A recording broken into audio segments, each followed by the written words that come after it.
Hi guys, in this video, I will show you how to download songs from Spotify. So if you want to download your favorite songs from anywhere at any time, even without the internet, you can download the songs from Spotify with Spotify Premium. And here is how you do it. Open your Spotify app from your mobile device. Search for the song that you want to download. Now let's use this song as an example. Click on the three dots in the corner. This will bring up options for you. Now tap on Add to Playlist and choose a playlist where you want to add the song to. Now go to your library and search for the playlist.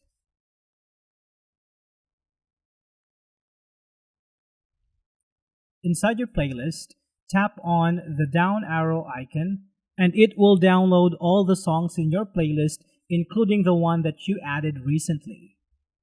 So that's it for this video, guys. This is how you can download songs in Spotify with Spotify Premium.